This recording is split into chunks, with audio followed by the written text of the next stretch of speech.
I met Ian Boss on August 17th when he stopped in Kenora while on his trek across Canada. He addressed a group on the outdoor deck of Pinecrest Home on a beautiful sunny afternoon. While we waited for people to arrive, he told me a bit about his walk. All right, I started on May 21st in Glasgow, Nova Scotia, and I expect to arrive in Victoria around the third week of October. The reason I'm doing this walk is I lost my father in January, so I wanted to kind of do something to honor his legacy. And as a thank you to all the palliative care workers that looked after my father in his final days. The compassion and dignity they showed him were second to none, and I really believe all Canadians deserve access to this service. Basically, I walk alone. I carry my 50-pound backpack with me and all my gear with me. The support from the communities and cities I travel through has been overwhelming, and this is far beyond exceeded anything we had expected. And right now we're over halfway on our donations and halfway on our walk, so we're right on schedule. You can make a donation online at ianswalk2015.com, or you can text the word hospice to 20222 to make a $10 donation that goes directly on your phone bill. Ian spoke of his father in life and his fight with cancer. When he spoke of the aid his father and family received from the local palliative care people, the emotion is still raw, even though he has now delivered his talk to dozens of community groups.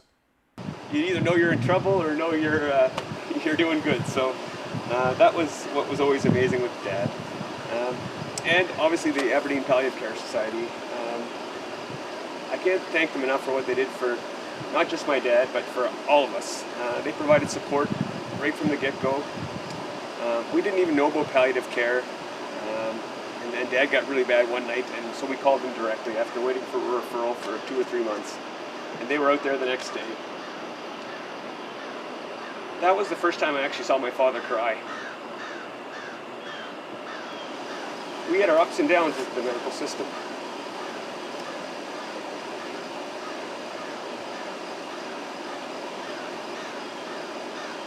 But when they came to the house, they sat down beside him, held his hand and listened to him vent. And I think they really made him feel worthy. And I think all Canadians are worthy.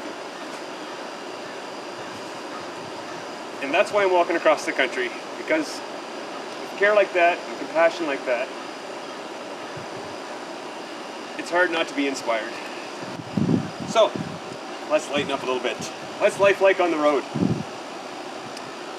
Every day has its opportunities and has its challenges. Rain is my biggest challenge, but I've been actually fairly lucky. When I was in Quebec, I had 5-6 days of rain straight, which can challenge your attitude sometimes. Ian is impressed with the compassion of palliative care providers and wants society to embrace the reality of death while also embracing the beauty of life. We are just over 3,000 kilometers in.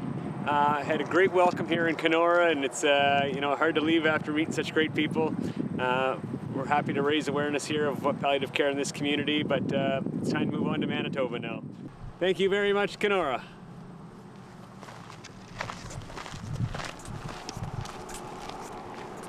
I was impressed with this man and his message. As a cancer survivor, I know some of the emotional issues his family went through. I wished him well as he strode away.